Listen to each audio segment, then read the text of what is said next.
to make this day-to-days the success that it is. It has been just phenomenal outpouring of just good vibes everywhere around this event. And so I really want to thank all of you. And before we get started with what will likely be kind of an underwhelming sort of final keynote, I do want to go through significant number of acknowledgments and really recognize the team that is responsible for this really just phenomenal event that we have here. I mean, I can't say enough about the fact that we started 2 years ago, well, actually 2.5 years ago in the in our data excellence meetings, thinking about how could we create community around data? How could we get the whole campus excited about both doing things with data, leveraging it for decision making, really making live and making present all the things that we wanted to accomplish inside of our data excellence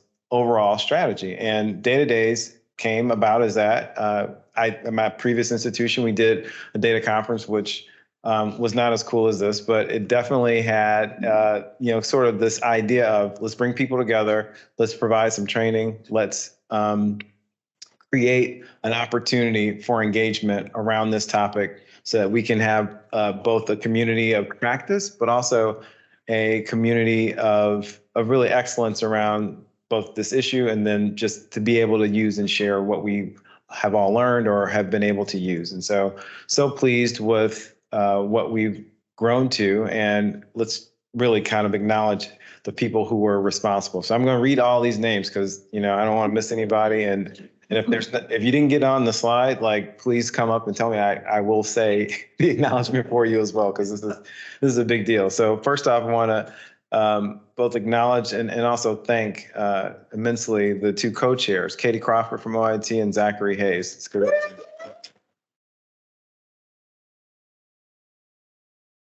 They've been running ragged this whole 3 days, and I think they're likely going to be off the rest of the week, but I appreciate everything that they've done to really get us to this point. And so let's keep going. So we've also got some very key folks here. Rashida Bahar from OIT, the event leader. She's been behind the scenes, making sure everybody shows up, making sure that things that were supposed that we committed to actually happened. And so we thank Rashida. We got Andrea Moses, who technically is online and works remotely, but she has been a pivotal person coming into the team actually this summer and really helping out. I've heard so much good positive things about the contribution Andrea's made. We've got Sandy Bramblett, who those of you who have been at Tech a long time know that she is an indispensable part of this organization. And I think when she actually retires, we will all have to meet at a bar somewhere and cry ourselves to sleep. But thank you so much, Sandy, for everything you've done. We've got Brent O'Gwen from OIT and David Adcock and Melinda Dorsey-Smith, all working on both programming, and Melinda actually taking a huge key role in our communication strategy. All the very cool graphics and just display and everything that brands this whole event has really come from Melinda and her team. So I want to thank Melinda. We've also got on her team, Courtney Hill, Andrea Daren Dean. They've all contributed to making sure that this thing not only communicates well, but actually looks very cool as well. I mean, I showed this stuff to my family. They're like, well, did you go somewhere? Where was that at? I'm like, no, this is at my job here at Georgia. Actually get on a plane to go to this conference. This is something that we are hosting. So we also have Joy West doing lots of work with logistics. Hi, Joy. Thank you so much. We've got Michael Cox helping out on the financials. We have Yolanda Moore, who's also done some administrative support for the steering committee. So that rounds out our steering committee. So let's give those guys a round of applause.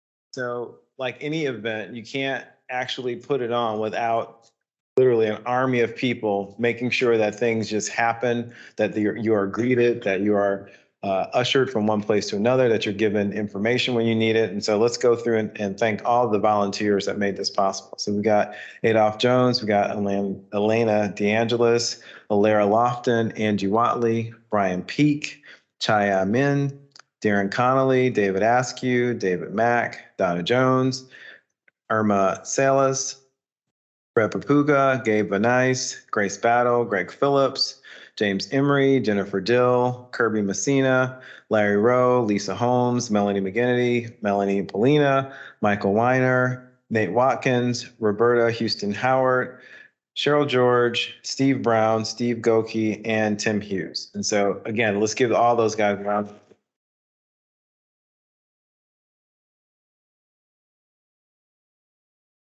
So while we had great presentations in terms of talks and training sessions, we also have had some great poster presentations that were, I think, added in some visual appeal to what's possible. And we've had some great ones from some of our data science students. We had some from our PACE team inside of OIT. We also had some from Deloitte with Shatan Shah, and then a lot of our other volunteers are actually participating with posters as well. So we had Michael Weiner, Jennifer Peacock, and then we had our very own Nick Sciabiano presented a poster as well. And so those were available out in the lobby during the student session last night. And so we really want to thank those guys for putting those together as well.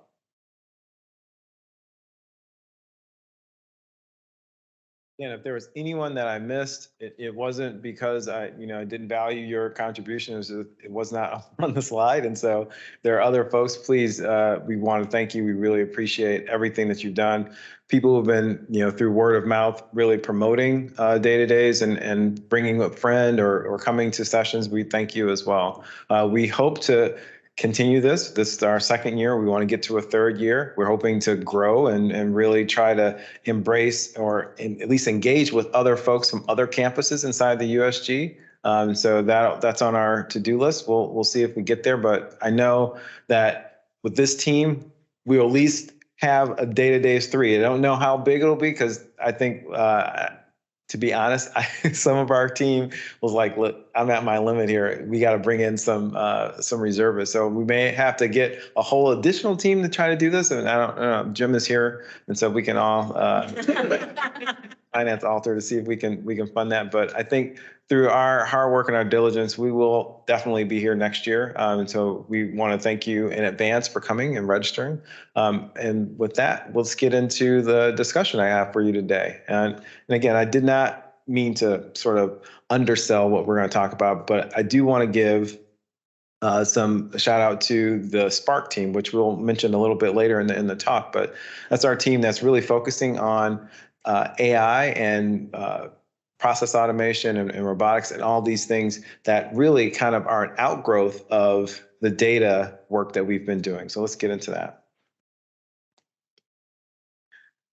Okay, so really it's very easy to start thinking about both the possibilities that all this technology provides us when you're starting to really contemplate how we can leverage both data and its possibilities with some of the new technologies that are out today. I mean, sure, everyone has been sort of taking stock and taking note of the different advances in AI that we hear every week. For the last really about a year or so, we've been seeing all these things around generative AI and the different chatbots and the ability to really have these conversational and in both informational sort of conversations with the tool sets, but also things that have been created almost seemingly out of whole cloth. But one thing that we've been very mindful of is to not necessarily get too excited about, sort of these new things, because they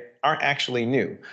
All of the things that we've been seeing have been around us. We've been saturated with them for months and years even. If you've been using your cell phone to type text messages for the last few years, anytime you get a word presented to you or choice of words, that is AI. That is machine learning using the context of what you've already typed, accessing some additional data to see, I think that Daren is about to say he's going to be late for work. It's about 5:30. He's saying, I am, okay, you're going to be late. So let me throw that word up for you.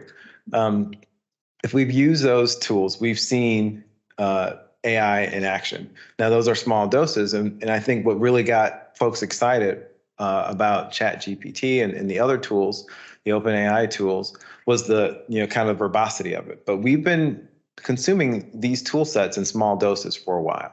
And so with that, I think it's really important for us to start to contemplate, okay, if we have been actually experiencing this for a while, what are some of the possibilities that we've already kind of ventured into that aren't these new things? And where are there additional opportunities that if we start to open our minds and open our, sort of open the possibility of different things kind of unfolding on top of what we have already done, where are those new opportunities going to lead us? And so in the last few years, we've been really kind of focused on doing data, getting our data clean, and really starting to build this culture around data. In that, we've been laying the groundwork to be able to move to this next phase that we've really been presented with. And it really kind of focuses around the leveraging of automation and automating tools to take the data that we trust, that we really have high confidence in, to then be able to do some things for us in an automated fashion, and also to help us to make decisions and in a way extend our capabilities beyond just doing transactions to a mode where we are, in fact, allowing ourselves to be augmented and using intelligence in addition to our own to help drive decisions and drive progress. And so here at the Institute, we've worked with a lot of great partners, one of which, actually, let's go to the next slide. One of which has been some of our partners in our finance area. And so really taking advantage of those willing partners and the opportunity that presents themselves inside of our ERP, in terms of our financial ERP with Workday, we saw an opportunity early on to say, okay, we've been doing all this work around data. We really got great partnership, and we kind of have the trust of our partners in our finance area. Is it possible for us to leverage sort of what we know and what we can do with the tools that we have available to us, like Microsoft Power Apps or the robotic process automation tools, to really start to create some solutions that then provide some streamlining to our process operations, and then also really seek to advance our ability to do a little bit more with less. And so in that process, we work closely with those units to understand what their business needs are and the unique challenges they may have, and use that dialogue, that back and forth, to have a better understanding of how we can use the tool sets that we had at our disposal, with the data that they were providing us and with their insights to their process, to really create sort of this next opportunity. So the RPA team specifically focused on developing bots, and the bots are effectively, if you can think of them as algorithms or programs that go and do a repetitive motion. They record what you have done, and then they just repeat it over and over again. And in order to really get the most use out of them, you have to really kind of give it its context. So defining for it the triggers that it's going to use, defining for it the different actions that it's going to need to take in order to complete the particular task. Once you've done that, though, the beauty of them is that they are hyper efficient. They just kind of run. If they do not encounter any sort of error condition, they just keep doing what you've asked it to do until you tell it to stop. And so it's not taking a break. It's not kind of going on vacation or wanting to leave early on a Friday sunny afternoon. It is just working hard for you. And that's not to say that it is a replacement necessarily directly for the human, because keep in mind, anything that a bot is able to do has to be programmed. You have to, as the knowledgeable business owner or functional owner, give it parameters to work within. You also have to tell it when it's reached conditions that are not appropriate, to be able to say, hey, I've seen something now that is not within my standard set of knowledge or standard set of conditions. Hey, please take a look at this. So it's not like you can completely set it and forget it. You do have to engage with it. And so with this kind of power or capability, we've been able to really push sort of the envelope on efficiency. And that is something that pays dividends in a number of ways. One way that efficiency pays dividends is to provide the opportunity for you to do a little bit more as a staff person. So if you're a person who's responsible for some level of transactional authority, or you have to produce certain results in a given time, a bot can help accelerate your ability to do that, right? So if you're one person, you can work as if you were three or four. Another place of efficiency that it provides is that it's doing those things kind of in the background while you as a human can focus on the things that take a little bit more time and that do require more advanced thought. And so you could have multiple bots running while you are dealing just with the exceptions that the bots kick out. And that, again, is leading to greater efficiency. It's leading to a augmentation of your capability and your just throughput power in whatever job you're doing, whatever job we're able to apply this technology to. And so in our context, with our financial partners, we've been able to do just that. We've been able to deploy several bots that can go through, provide this steady pace of work and really sort of transaction completion without a whole lot of intervention from us, and in a way that is very clean and very orderly, and that's to the benefit of our auditors, very auditable as well. Because again, unlike a human, where you say, okay, what were you doing when you approved this transaction? It's like, well, I got a phone call from whatever. No, the bot, you say, well, okay, transaction number 15,025. I encountered XYZ. I did my program that I've been designed to do, and I chose X, sort of result. Very clean, very clear. And so, again, it makes for very easy trust factor in what the tool is doing, but also creates an opportunity for you to validate the work that it's done as well. Okay, we're going to next slide. So in detail about that particular case study, faced with the challenge of having increases in tedious manual work, we needed to find a way to really improve the situation, to get through both the work, but also to make up for the fact that it's been kind of challenging within the last 3 years. Many of you know it's been hard to hire some types of specialized skill sets. And so being able to have the opportunity to leverage tool sets that augment the staff people that you currently have on your team has been a huge benefit.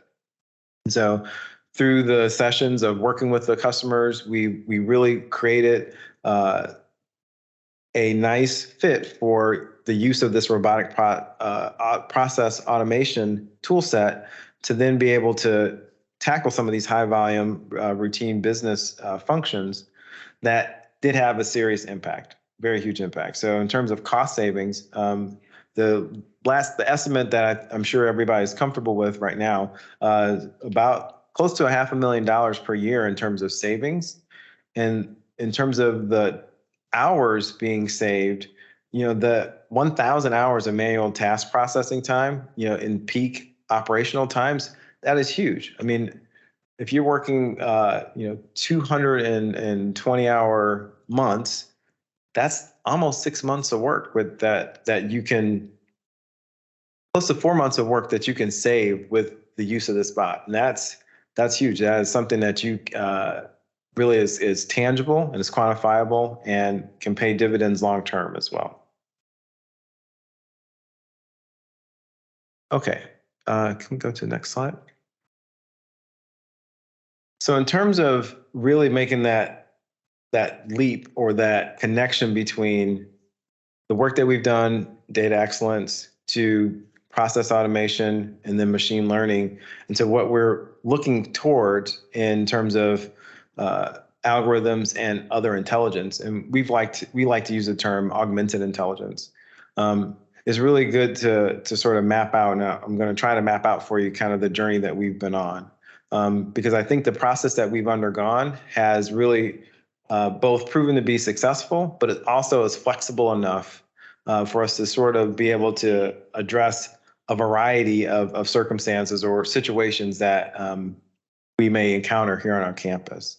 And so there is definitely a great demand for, I'll say, efficiencies in our organization inside of A&F writ large. As we all know, Georgia Tech is growing, but our access to funds to grow everything at the same rate is not necessarily going to happen. And so because we are in a support side of our organization, it's going to be up to us to figure out a way to be more efficient with the dollars that we do have at our disposal, and therefore be able to put more resources into the teaching and learning and research missions. And so part of what drives our kind of journey here is to do just that. How can we make ourselves better and more efficient and more effective inside of the resources that we have available to us? And so as we start to look at where we've been spending a lot of time, we start at the Data Excellence Project. And so in 2021, we started with a mission on how we were going to approach data as the institute, at the institute, through an all-encompassing data strategy. Large part of that work is actually the same team that's worked on the Data Excellence Project is our team that has now evolved to provide sort of guidance on our both RPA and then now our AI strategy as well. And so we quickly discovered that, the relationships between the two are so strong that we had to keep those things tightly coupled. We know ultimately that as we start to make progress in both this augmented intelligence space and in other machine learning capabilities, it is going to be the trust in the data that we have that's fueling it that's really going to separate us and provide the successes that we know are possible.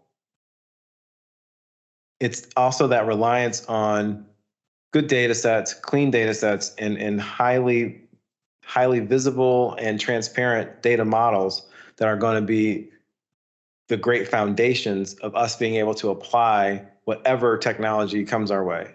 As we found in one of the projects that we're working on, sort of undercover for the USG, it consumes a lot of data. In order to answer a simple question, or to make sure that you can reliably answer a simple question, you need vast amounts of data. And we have to be able to trust those data sources and to be able to validate where we get the information from and that it is correct. Because if we're going to produce a tool set that's going to inform folks or help them to inform what their next steps are, we have to be able to validate those things. And so it all starts really at that core of being able to trust the data sources that you are using. Let's go to the next slide. And so in that framework that I talked about in terms of how we see this process unfolding and how we've been able to actually, from our learning with our first sort of RPA work and the data excellence work, we've created this framework to really kind of illustrate how simple you can either take it in a straight line journey or do multiple approaches at the same time. So the example that we've been using is getting around in a city. And so we first think of our data management layer as really from a city perspective of looking at your roads, your addresses, your maps, and maybe even your real-time traffic. So that's the basic data that you have that you can trust. You're seeing real-time, or you're using Google Maps of some sort just to get yourself some context. The data provides that context. Next, we start to think about business process automation. And in this map context or getting around a city context, that is like online directions. So the ability to get from one place to another, sort of in a structured pathway. Our business process lets us know how we approach, being able to process a transaction in an organization, for example, or how things should be ordered in order to ensure the same result reliably.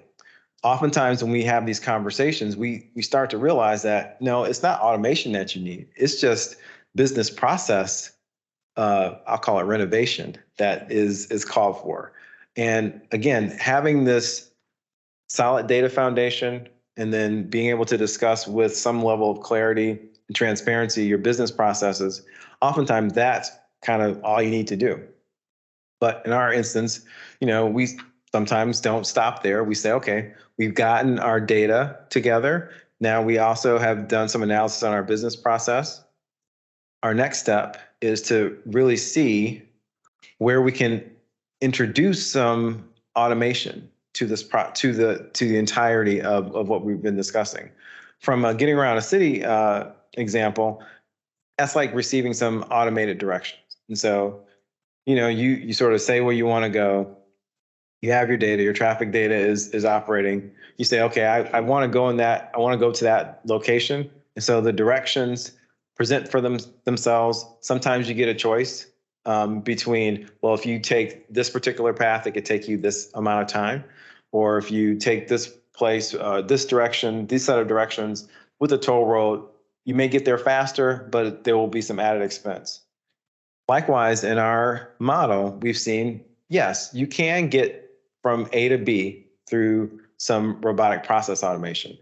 However, the efficiencies you gain from your business process renovation part or doing some additional analysis on your data, that also can provide you a win. You may not have to completely embrace automation to get the same level of efficiency. And so that's been very powerful for us because, sometimes as technologists, we want to just throw technology at something and say, well, it's cool. Like you got to want it and use it, right? Like, no, sometimes it is about doing the basics of knowing what you've got to work with and then deciding from your analysis of your process where you've got some benefit that you can eke out without really doing serious changes. It may just be accepting a particular risk condition, for example, or deciding, yeah, we've been asking for this step or this approval, and now we don't need it, taking out and removing 25% of the total process.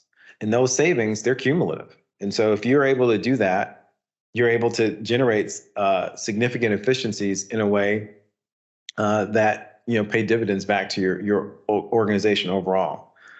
But adding the three we found have been sort of great building blocks. But our last piece that we've started to see and started to really work through is artificial intelligence or augmented intelligence. And so in our getting around a city example, that's related to, say you've committed to a particular path and something changes, information changes or the traffic flow changes. And so now you need to reroute. And so using augmented intelligence helps you to say, okay, I've encountered a situation that maybe I didn't necessarily anticipate fully. Let's use the information that we have at our disposal to refigure and recalculate what we need to do. And so we are looking at opportunities now to be able to employ technology like that for all of us staff people to be able to recalculate when we get to a place where things may be different than what we anticipated. Those opportunities, as the technology unfolds, are going to be very plentiful. We're at this weird point, though, in the marketplace where a lot of what has been talked about is still in the vaporware stage, I will say.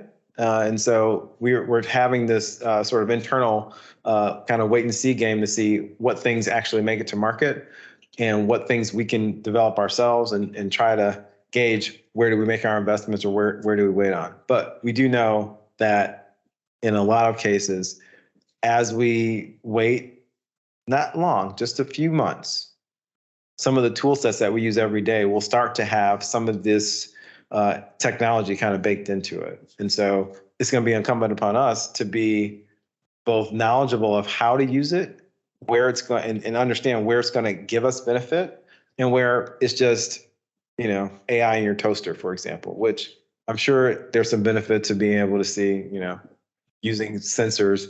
Okay, yeah, I want my toast particularly crispy at this point.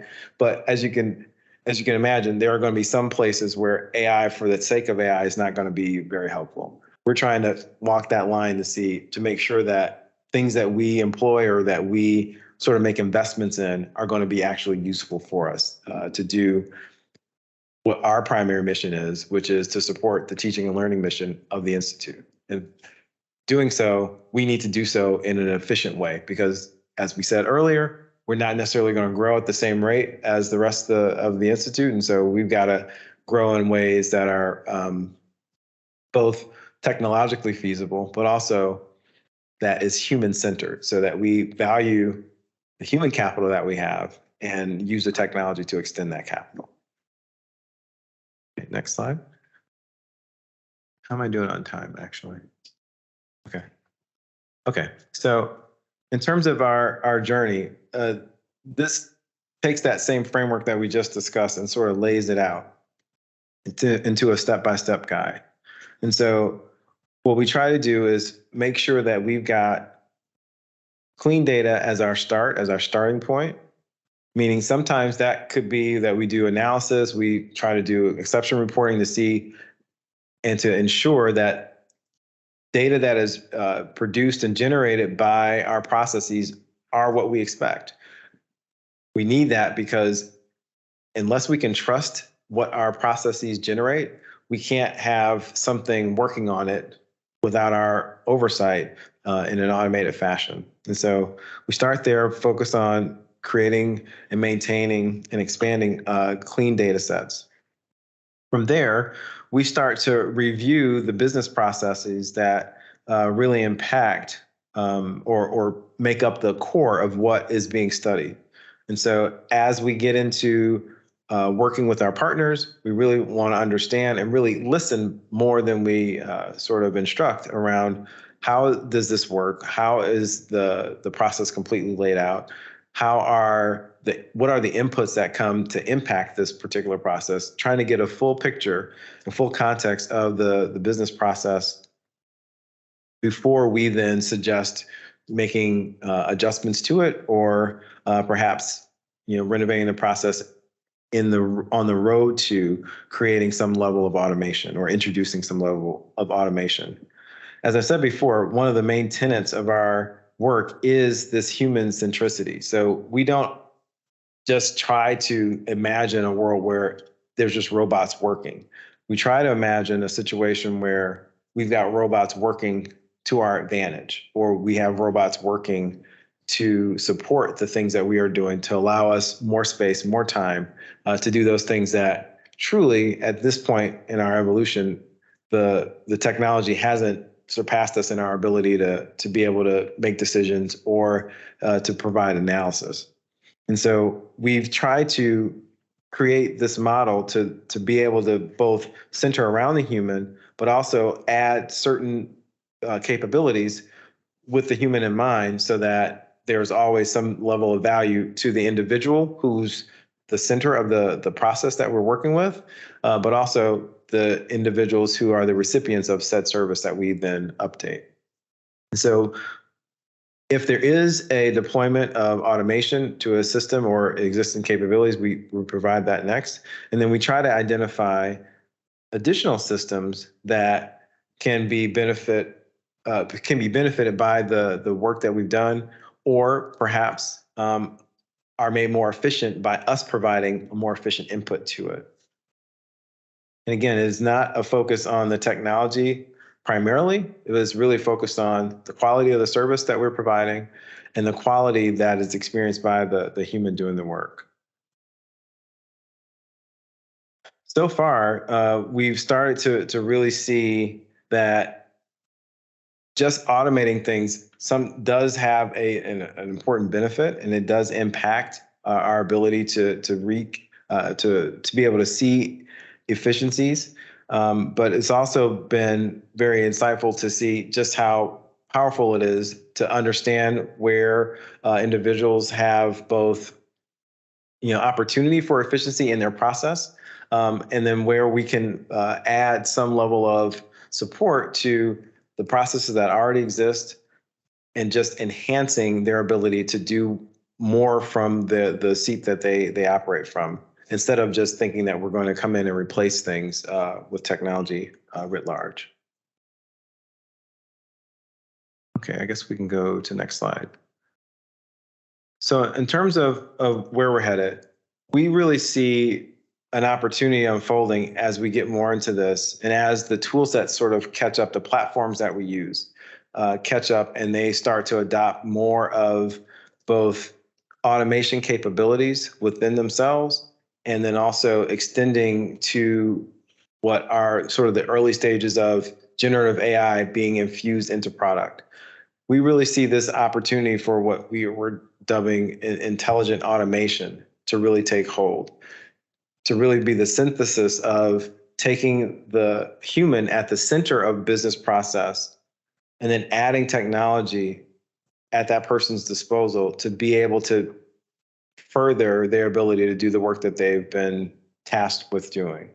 And so on the AI side, you can think of it as the brain. So being able to take the data that we trust and do some level of predictive analytics, providing actionable insights to first the human, but later to potentially an automated process to interact with, using natural language processing, speech, video recognition, and other types of recognition capabilities to take in as much data around the context of whatever service is being provided, to then present it both first to the individual working, but later to what we're referring to as the brawn, which is this robotic process automation. Because if we can trust those inputs, that trust can then be provided and extended to the robots being able to do some of the work for us.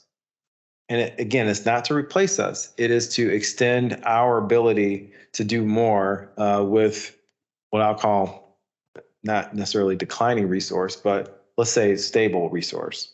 And so from a data collection perspective, once we are able to understand what we need, our tools can go out and grab the data for us. We can do routine updates of the data and really expand our data collection and have that automated as an automated input to, on the other side, the analytics engine and the machine learning engine.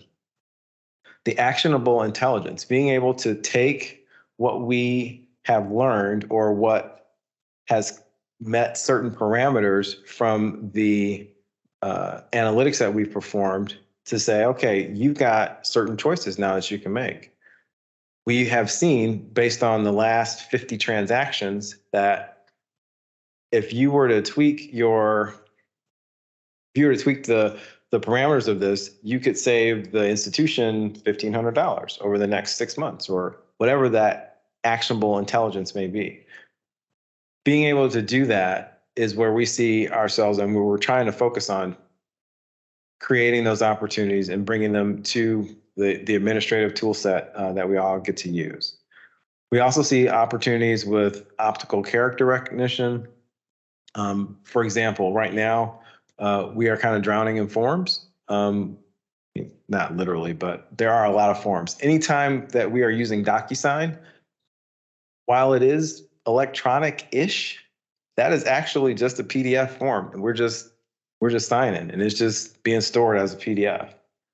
We're not able to, at this point, search what's in there. I mean, you can sort of see a little bit on the title, but being able to leverage tool sets that have optical character recognition in there will allow us to take some of that historical data, read it in, and then be able to search it, and then be able to say, hey, what are some of the inferences we can make from our past, 1,500 instances of this form? What are we approving? What are we signing for most of the time? To be able to take that data to then inform either policy change or process change in general. What if we figured out that, we've been using DocuSign to sign approvals on things that never really needed approval? What if we could figure out that we've been using the tool set to manage something that actually we didn't necessarily need to manage in that way. Eliminating those things, streamlining those things saves time, it saves effort, which translates into saving resources. Because if you're able to do something else, that opportunity to do something else is valuable in and of itself.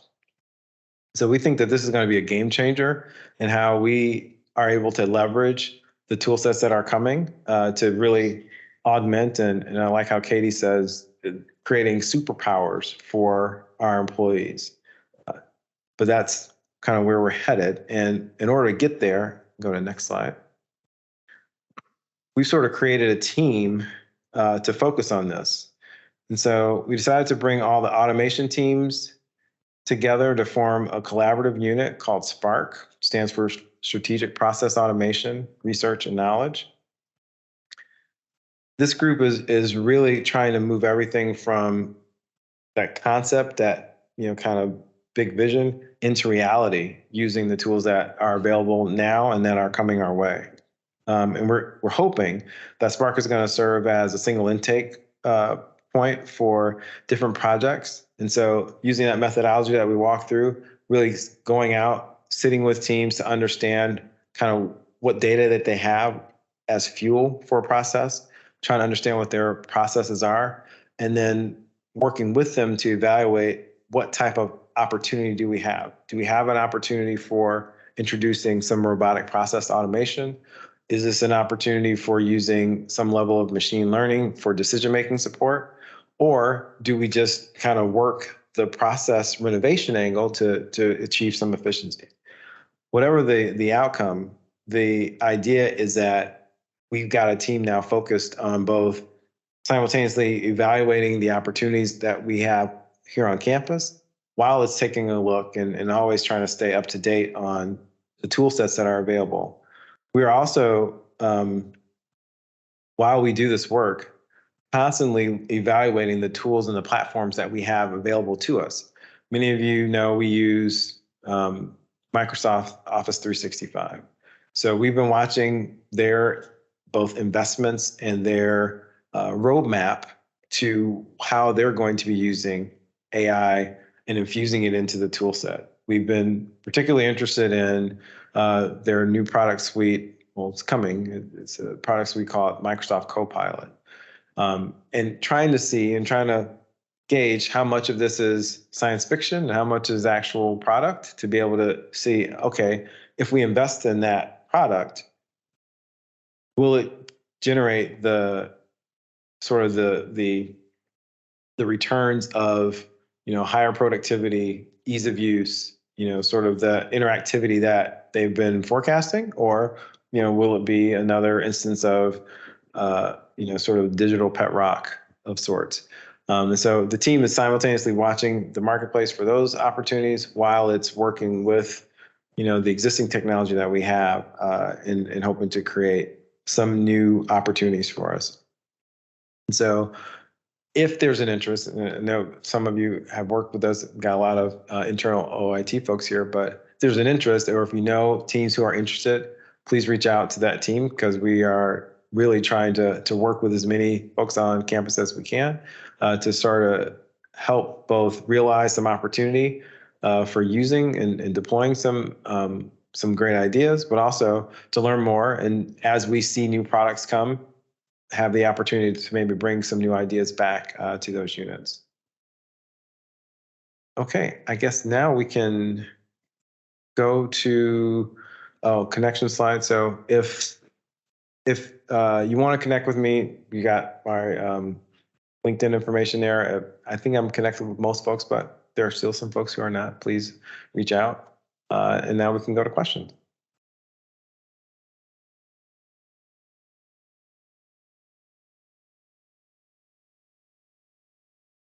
No questions in the room, or we do have any online? Nothing in chat at all. All right, I've sufficiently put people to sleep after donuts. It's awesome.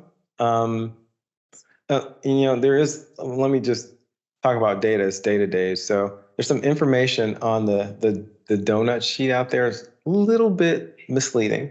Okay, so we'll set the record straight here. So the Oktoberfest donut situation, I've been a fan of donuts my entire life. So I'm one of those guys, like you think about donuts, I instantly go back to, I don't know if it was the first donut I had, but it was memorable. It's like, you're in elementary school and there's a bake sale. And like, there's like the white boxes from the bakery stacked up. And, you got your like, it's going to date me, your quarter that you're going to get a donut from the bake sale with. And I just remember, those moments of, oh, wow, this is awesome. We got the bake sale. I'm going to get my glazed donut.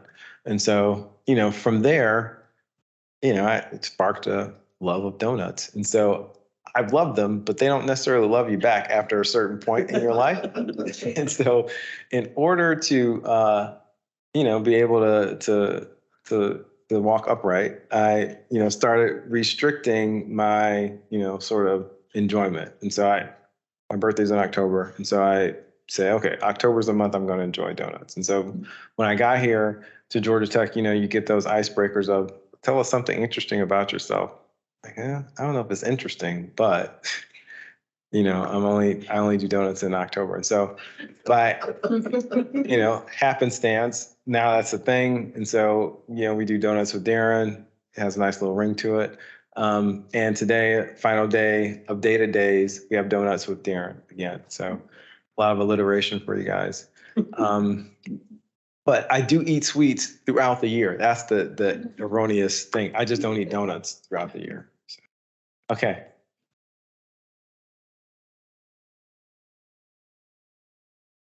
Sure. RPA tools available for individual business units or just for OIT?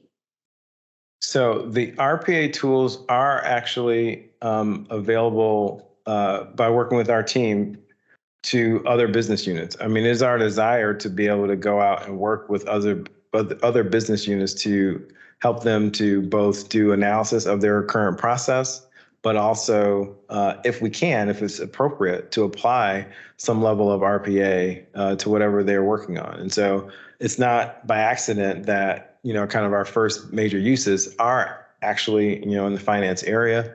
We've always had a great partnership with them. And actually inside of the Workday finance tool, there are some, sort of precursors to some automated capabilities. And so we've sort of been able to riff on that and do more. But it's not restricted to OIT. And actually, I'll go the other way and say, if there are folks in OIT that have opportunities that you can think of, you also should reach out to the team. We need to be a team that kind of eats our own food as well. And there are lots of places where automation, both in our networking space, cybersecurity, some of our application integration spaces. If there are opportunities for us, don't be shy. Like we want to apply this technology internally as well.